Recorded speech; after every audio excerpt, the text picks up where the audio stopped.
Hare Krishna dear devotees, Dandavat Pranam to all. Today we are reading from the book Kṛṣṇa, the Supreme Personality of Godhead, written by His Divine Grace A.C. Bhaktivedanta Swami Śrila Prabhupāda. So we are continuing from where we have left yesterday, page number 16. Vasudeva thus requested Kamsa not to be envious of his newly married sister. One should not be envious of anyone, because envy is the cause of fear both in this world and in the next. When one is before Yamraj, who is the Lord of punishment after death, Vasudeva appealed to Kamsa on behalf of Devaki, stating that she was his young sister. He also appealed at an auspicious moment at the time of marriage. A younger sister or brother is supposed to be protected as one's child. The position is overall so delicate. Vasudeva reasoned that if you kill her, it will go against your high reputation. In this way, Vasudeva tried to pacify Kamsa by good instructions as well as by philosophical discrimination, but Kamsa was not to be pacified because his association was demoniac. Because of his demoniac association, he was a demon. Although born in a very high royal family, a demon never cares for any good instruction. He is just like a determined thief. One can give him moral instruction, but it will not be effective. Similarly, those who are demoniac or atheistic by nature can hardly assimilate any good instruction, however authorized it may be.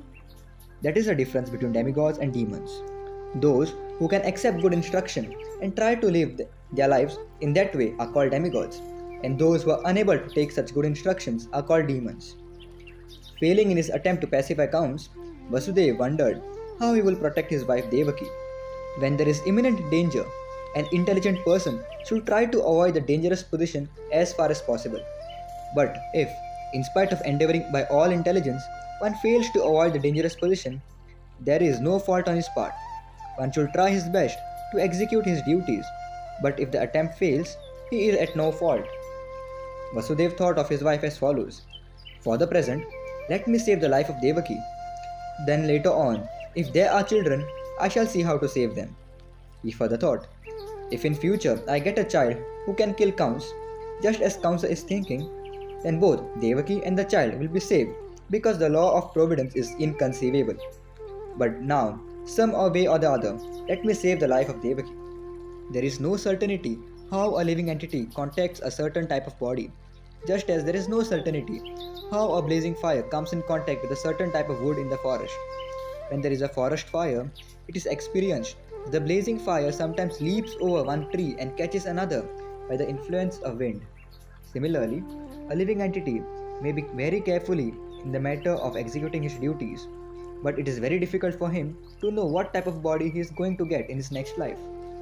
Maharaj Bharat was very faithfully executing his duties of self-realization, but by chance he developed temporary affection for a deer, and in his next life he had to accept a body of a deer. Vasudeva, after deliberating on how to save his wife, began to speak to Kamsa with great respect, although Kamsa was the most sinful man. Sometimes it happens that a most virtuous person like Vasudeva has to flatter a person like Kamsa, a most vicious person. That is the way of all diplomatic transactions. Although Vasudeva was deeply aggrieved, he smiled outwardly. He addressed the same shameless Kamsa in that way because he was so atrocious. Vasudeva said to Kamsa, my dear brother-in-law, please consider that you have no danger from your sister. You are awaiting some danger because you have heard a prophetic voice in the sky. But the danger is to come from the sons of your sister, who are not present now, and who knows, there may or may not be sons in the future. Considering all this, you are safe for the present. Nor is there cause of fear from your sister. If there are any sons born of her, I promise that I shall present all of them to you for necessary action. Kamsa knew the value of Vasudeva's word of honor, and he was convinced by his argument. For the time being, he desisted from the heinous killing of his sister. Thus Vasudeva was pleased and praised the decision of Kamsa. In this way, he returned to his home. Each year thereafter, in due course of time, Devaki gave birth to a child. Thus, she gave birth to 8 male children, as well as one daughter. When the first son was born, Vasudeva kept his word of honor and immediately brought the kid before Kamsa. It is said that Vasudeva was very much elevated and famous for his word of honor, and he wanted to maintain this fame. Although it was very painful for Vasudeva to hand over the newly born child, Kamsa was very glad to receive him, but he became a little compassionate with the behavior of Vasudeva. This event is very exemplary. For a great soul like Vasudeva, there is nothing considered to be painful in the course of discharging one's duty. A learned person like Vasudeva carries out his duty without hesitation. On the other hand, a demon like Kamsa never hesitates in committing any abominable action. It is said, therefore, that a saintly person can tolerate all kinds of miserable conditions of life. A learned man can discharge his duties without awaiting favorable circumstances. A heinous person like Kamsa can act in any sinful way, and a devotee can sacrifice everything to satisfy the Supreme Personality of Godhead. Kamsa became very satisfied by the action of Vasudeva. He was surprised to see Vasudeva keeping his promise, and being compassionate upon him and pleased, he began to speak as follows. My dear Vasudeva, you need to present this child to me. I am not in danger from this child. I have heard that the 8th child born of you and Devaki will kill me. Why should I accept this child unnecessarily? You can take him back.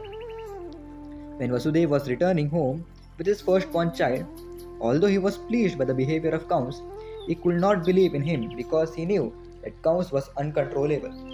An atheistic person cannot be firm in his word of honor. One who cannot control the senses cannot be steady in his determination. The great politician Chanakya Pandit said, never put your trust in a diplomat or a woman. Those who are addicted to unrestricted sense gratification can never be truthful, nor can they be trusted with any faith. At that time, the great sage Narad came to Kamsa. He was informed of Kamsa becoming compassionate to Vasudeva and returning his firstborn child. Narad was very eager to accelerate the descent of Lord Kṛṣṇa as soon as possible. He therefore informed Kamsa that in Vrindavan, personalities like Nanda Maharaj and all other cowherd men and their wives, and on the other side of Vasudeva, his father Shurasena and all his relatives born in the family of Vrishni of Yadu dynasty, along with all their friends and well-wishers, were actually demigods. Narad warned Kamsa to be careful of them, since Kamsa and his friends and advisors were all demons. Demons are always afraid of demigods. After being thus informed by Narad about the appearance of demigods in different families, Kamsa at once became very much alarmed. He understood that since the demigods had appeared, Lord Vishnu must be coming soon. He at once arrested both his brother-in-law Vasudeva and Devaki and put them behind prison bars. Within the prison, shackled in iron chains, Vasudeva and Devaki gave birth to a male child year after year, and Kamsa, thinking each of the babies to be the incarnation of Vishnu, killed them one after another. He was particularly afraid of the 8th child, but after the visit of Narad, he came to the conclusion that any child might be Kṛṣṇa. Therefore, it was better to kill all the babies who took birth from Devaki and Vasudeva. This action of Kamsa is not very difficult to understand.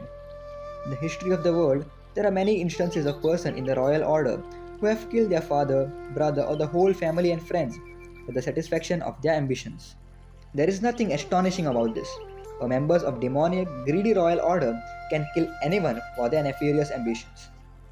Kamsa was made aware of his previous birth by the grace of Narad. He learned that in his previous birth he had been a demon named Kalanemi, and that he had been killed by Vishnu. Having now taken his birth in Bhoja family, he decided to become the deadly enemy of Yadu dynasty. Kṛṣṇa was going to take birth in that family, and Kamsa was very much afraid that he would be killed by Kṛṣṇa, just as he had been killed in his last birth. He, first of all, imprisoned his father Ugrasena because he was the chief king among the Yadu, Bhoja, Andhaka dynasties, and he also occupied the kingdom of Shurasena, Vasudeva's father. He declared himself the king of all such places. Thus ends the Bhaktivedanta purport of the first chapter of Kṛṣṇa, the advent of Lord Kṛṣṇa. Starting with chapter 2, Prayers by the demigods for Lord Kṛṣṇa in the womb. King Kamsa not only occupied the kingdoms of Yadu, Bhoja and Andhaka dynasties and the kingdom of Shurasena, but he also made alliances with all other demoniac kings as follows: Demon Pralambha, Demon Baka, Demon Chanura, Demon Trinavrata, Demon Aghasura, Demon Mushtika, Demon Arishta, Demon Dvivida, Demon Putana, Demon Keshi, and Demon Dhenuka. At that time, Jarasandha was the king of Magdha province, known at present as Bihar state. Thus, by diplomatic policy, Kamsa consolidated the most powerful king of his time under the protection of Jarasandha. he made further alliances with such kings as Banasur and Bhaumasur until he was the strongest. Then he began to behave most inimically towards the Yadu dynasty, into which Kṛṣṇa was to take birth. Being harassed by Kamsa, the king of the Yadu, Bhoja and Andhaka dynasties began to take shelter in different states, such as the state of Kurus, the state of Panchalas, and the state known as Kaikaya, Shalva, Vidarbha, Nishabdha, Videha and Koshala. Kamsa broke the solidarity of the Yadu dynasty, as well as the Bhoja and Andhaka. He made his position the most solid within the vast tract of land known at that time as Bharatvarsha. When Kamsa was killing the 6 babies of Devaki and Vasudeva one after another, many friends and relatives of Kamsa approached him and requested him to discontinue these heinous activities. But all of them became the worshippers of Kamsa.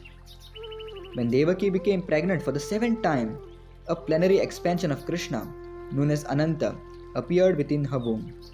Devaki was overwhelmed with both jubilation and lamentation. She was joyful because she could understand that Lord Vishnu has taken shelter within her womb, but at the same time, she was very sorry that as soon as her child will come out, Kamsa will kill him.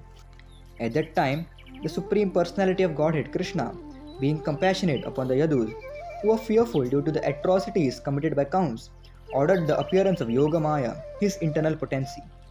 Kṛṣṇa is the Lord of the universe, but he is especially the Lord of the Yadu dynasty. So with this, we end our today's reading part. Thank you very much. Hare Krishna.